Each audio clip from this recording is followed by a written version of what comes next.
C'est une toute petite bête, et pourtant, elle en effraie plus d'un. L'araignée, mal aimée, pas dans toutes les cultures. Symbole de liberté dans certaines philosophies indiennes, grâce à son fil qui lui permet de voyager à sa guise. Sa toile vient capturer les mauvais rêves chez les Amérindiens. Et certains peuples voient en elle un dieu primitif ayant contribué à la création des premiers hommes. Symbole solaire, maîtresse du destin, l'araignée est également chargée de symboles négatifs. En Grèce antique, elle incarne la déchéance de l'être qui s'est risqué à défier les dieux. Autrefois sous les traits d'une jeune femme, elle s'est vue transformée en araignée après avoir battu la déesse Athéna dans l'art du tissage. L'araignée divise, fascine, répugne et effraie. Mais d'où vient cette peur de la petite bête à 8 pattes ? Pour les spécialistes, il existe plusieurs origines. C'est d'abord une affaire culturelle. La peur est laissée en héritage et se transmet de génération en génération.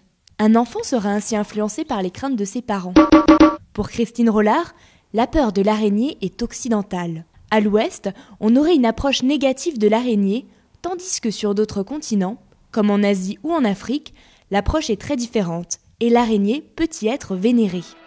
Cette angoisse peut aussi être due à une expérience malheureuse, une piqûre, un cauchemar, une rencontre impromptue.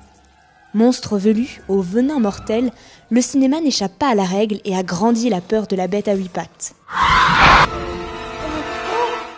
Et pourtant, les araignées font partie d'un monde bien coloré.